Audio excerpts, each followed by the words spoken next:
31వ సర్గము. విశ్వామిత్రుడు రామలక్ష్మణులు ఇతర మహర్షులు మిథిలకు బయలుదేరుట. అథ తాం రజనీం తత్ర కృతార్థౌ రామలక్ష్మణౌ ఊషతుర్ముదితౌ వీరౌ ప్రహృష్టేనాంతరాత్మన. మహావీరులైన రామలక్ష్మణులు విశ్వామిత్రుని యజ్ఞ కార్యమును నిర్విఘ్నముగా సఫలమునర్చి మిగుల సంతసించిరి. అట్లు సంతుష్టాంతరంగులై వారు ఆ రాత్రి హాయిగా అచటనే విశ్రాంతి గైకొనిరి. ప్రభాతాయాం తు శర్వర్యాం కూతపౌర్వాహ్నిక క్రియౌ విశ్వామిత్రం ఋషీంశ్చాన్యాన్ సహితావభిజగ్మతు. తెల్లవాటిన పిమ్మట వారు ఉదయకాల స్నాన సంధ్యావందనాది క్రియలను ఆచరించిరి. పిమ్మట ఆ ఇరువురును ఋషులతో గూడియున్న విశ్వామిత్రుని ఎదుట నిలిచిరి. అభివాద్య మునిశ్రేష్టం జ్వలంతమివ పావకం ఊచతుర్మధురోదారం వాక్యం మధురభాషిణౌ ఇమౌ స్మ మునిశార్దూల కింకరౌ సముపస్థితౌ ఆజ్ఞాపయ యథేష్టం వై శాసనం కరవావకీం. అగ్నిదేవునివలె వెలుగొందుచున్న ఆ మునివర్ణకు వారు అభివాదనమనర్చిరి. ముదుమధురముగా భాషించునట్టి ఆ రామలక్ష్మణులు మహామునితో హృదయముగా ఇట్లునుడివిరి. ఓ మునీశ్వర, మేము మీ సేవకులము ఎదుట నిలిచి యుంటిమి. ఇంకను ఏమి చేయవలెనో ఆజ్ఞాపింపుడు. మీ ఆనతిని తలదాల్చెదము. ఏవ ముక్తా తతస్తాభ్యాం సర్వా ఏవ మహర్షేః. విశ్వామిత్రం పురస్కృత్య రామం వచనమబ్రువన్. మైథిలస్య నరశ్రేష్ఠ జనకస్య భవిష్యతి. యజ్ఞః పరమధర్మిష్ఠః తత్ర యాస్యామహే వయం. ఆ చిన్నారుల పలుకులను విని విశ్వామిత్రాది మహర్షులు ఇట్లు వచించిరి. ఓ నరోత్తమ, మిథిలానగర ప్రభువైన జనక మహారాజు ఒక యజ్ఞమును సంకల్పించినాడు. అతడు పరమధార్మికుడు. మనమందరము ఆ యజ్ఞమును జూచుటకై వెళ్ళుదము. త్వం చైవ నరసార్దుల సహాస్మాభిర్గమిష్యసి. అద్భుతం ధనురత్నం చ తత్ర తద్ద్రష్టుమర్హసి. తద్ది పూర్వం నరశ్రేష్ఠ దత్తం సదసి దైవతయః. అప్రమేబలం ఘోరం మఖే పరమభాస్వరం.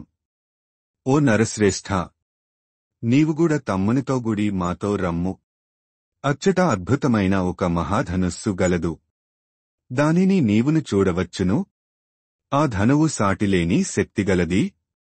శత్రు భయంకరమైనది, మిగుల తేజోవిరాజమానమైనది.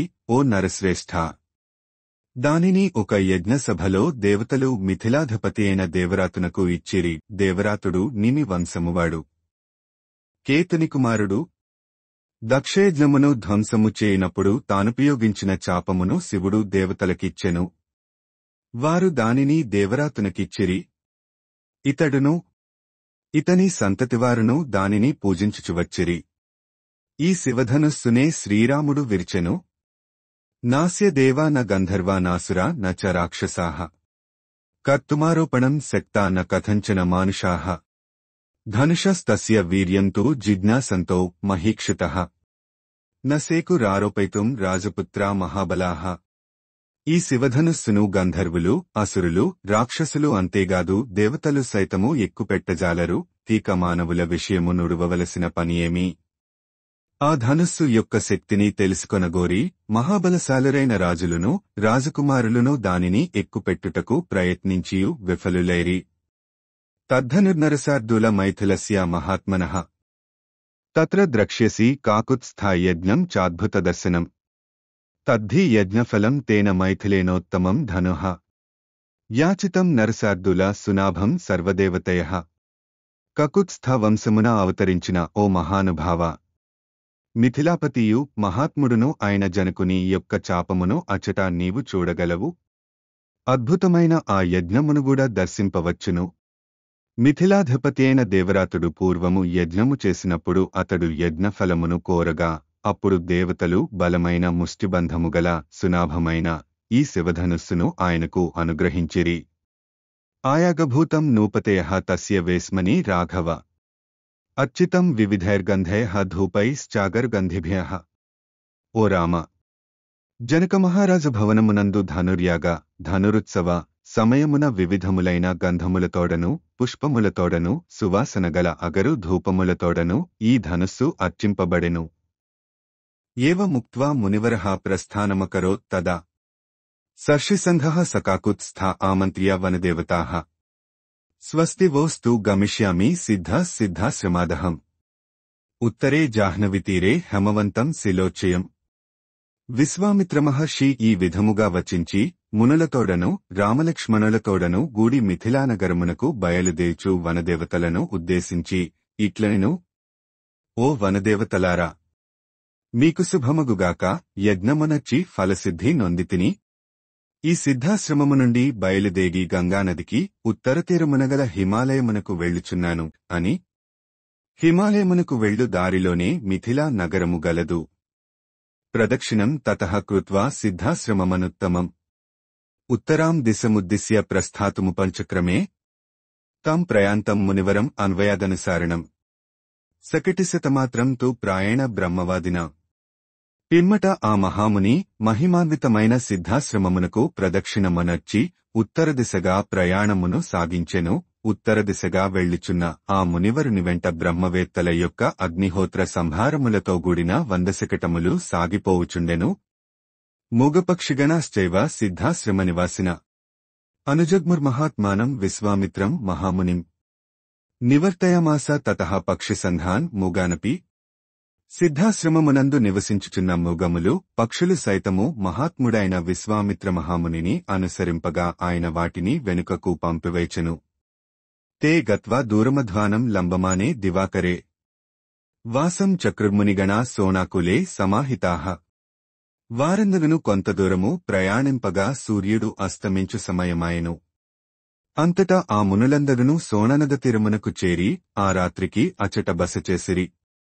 తే స్తంగతే దినకరే స్నాత్వా హుతహుతాసనాః. విశ్వామిత్రం పురస్కృత్య నిషేధురమితోజసః. సూర్యుడస్తమించుచుండగా వారు సోననద జలములలో స్నానములనర్చి అగ్నికార్యములను పూర్తిచేసిరి. అనంతరము తేజస్శాలురైన ఆ మునులు విశ్వామిత్రునితోగూడా ఆసీనులైరి. రామోపి సహ సౌమిత్ర్యః మునీన్ స్థానభ్యపూజ్య చ. అగ్రతో నిశసాదాథ విశ్వామిత్రస్య ధీమతః. అథ రామో మహాతేజా విశ్వామిత్రం మహామునిం. పప్రచ్ఛ నరశార్దూలః కౌతూహలసమన్వితః. భగవన్కో న్వయం దేశః సమృద్ధవనశోభితః. శ్రోతుమిచ్ఛామి భద్రం తే వక్తుమర్హసి తత్వతః.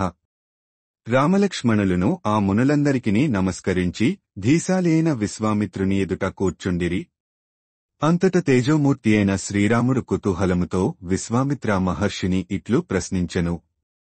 ఓ మహాత్మా, సోననద తీరమున దట్టమైన వృక్షములతో శోభిల్లుచున్న ఈ ప్రదేశము ఎవరిది? ఈ విషయమును వినగోర్చున్నాను. దయతో సవిస్తరముగా తెల్పుడు. చోదితో రామవాక్యేన కథయామాస సువ్రతః. తస్య దేశస్య నిఖిలం ఋషిమధ్యే మహాతపాః.